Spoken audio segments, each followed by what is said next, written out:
So, for those of you who missed it, I posted a video here on the Clips channel probably a week ago. I don't know, it's a whole blur. But about a week ago I posted the video. We talked about it on stream where I had a PS5 that was supposed to come, and it was supposed to be delivered, I think like what was it? I think it was early to mid September. I think it was like September 12th or something. And I eagerly awaited the package. I was out and about. It said it was delivered. I'm like, okay, that's weird because I didn't get a Ring doorbell notification. That's odd. And then I looked at it and it said signed for. I was like, well, I definitely didn't sign for it. I look at it. It's signed by some guy like with the last name. I think it was Sanchez or Suarez, or it was something like that. It's like, that's not me. That's definitely not me. And then I look closer and it says it was delivered in a town about 30 minutes away. The whole thing is bizarre. Like, I don't know how that even begins to happen.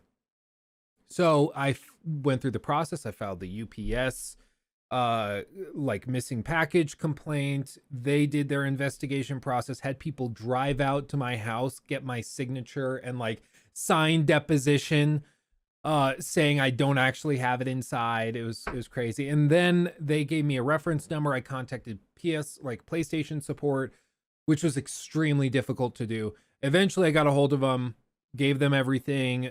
Then they did a hardware lock on that PS5. So whoever stole it can't use it now, which is delightful.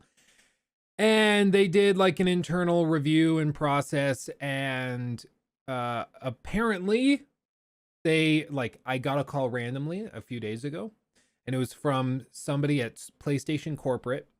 And they said it was a lady named Hunter. And she was very professional, very quick, and they didn't ask me any further questions. They just called and they were like, okay, so we see you got your PlayStation stolen and it never arrived. And I was like, that's correct. As far as I know, it was stolen. I don't have it. And she was like, okay, absolutely. Would you prefer to receive another one or a refund? I was like, oh, you don't even need to ask me further questions. Oh, okay. Refund, like credit or whatever. Like, okay, done. Did you need help with anything else? Like, no? Okay, have a wonderful day. And then they just go and hung up, and that was it. And then sure enough, like 20 minutes later, the credit shows up. So they took care of it. It took a solid like 3 weeks. But you know, they handled it professionally. I'm sure by the time they called me, they knew what they were doing. All of that to say, we now have resolved the issue. It did just take like 3 weeks. I feel bad for the people where that's like their first PlayStation 5 and they're so ready, they're so excited. They put all the money and then like some dick just steals it. But that's why you've got to go through those proper like legal processes, and PlayStation can remotely brick the hardware. And I'm sure, Jake, they can. And I'm sure what they can also do is they can track the IP address to figure out where you activated it from. So if somebody stole it, which I'm sure they probably did, if somebody stole it, because like, how does a 16-pound package, like big package, how does that go missing? I don't know. But whoever stole it, if they took it home and like activated it and they were playing it at night and they're like, oh, I got away with it. The cops haven't come. Nobody's calling me. I think I got away with it. They came home that one day when they hardware locked it. They tried to turn it on, and I'm sure it displayed a message that just said, this device has been reported stolen and is locked. He probably burned it in the fire pit right after, but I'm sure it's too late. Like once they have it, they're done, you know, they're done. So, Corey, I hope they caught the UPS or FedEx guy who screwed that situation. Didn't you say there's like jail time or something like that? What I was told by the UPS guy that came to get my signature on everything, he said that if they, like somebody within the company steals something, not only does the company file the charges for stolen product and theft, they don't take it lightly. I mean, they file the charges, you're going to go to jail. And then they also will pursue whatever jail time, anything that they can manage. And of course you'll be fired. It'll be on your permanent record. And lastly, they will sue you. This is what he told me, at least.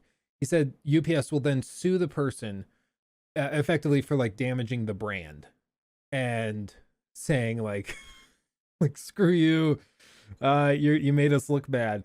And so that person, like, it'll straight up ruin your life, because like UPS saying, oh yeah, no, you stole the package of a YouTuber who made some videos about it and started whining about it and made us look bad, so we're going to sue the ever living hell out of you for that bad press, and you're going to pay us like 2 million for it.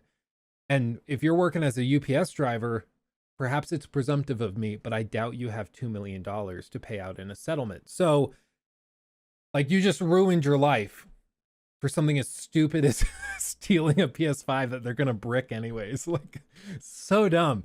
But again, they don't catch the smart ones. They catch the stupid ones. So that's my update. It has been resolved. We are good to go.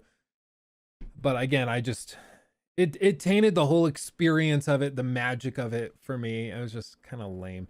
Why did you get a refund instead of another one? Well, so for one, like, it was all kind of impulsive to begin with. And also this whole thing has kind of spoiled it for me also. Like, if they stole it once, like, I'm not sure if I trust it that much. Plus, I really, it like stresses me out beyond belief, the like process of having something expensive shipped to you and then you have to sign for it and you're trusting all these guys to handle it properly. And I've seen those videos of the guys that handle these packages. I know that some of them are wonderful. Like, our local FedEx delivery guy is amazing. He's perfect, like zero complaints.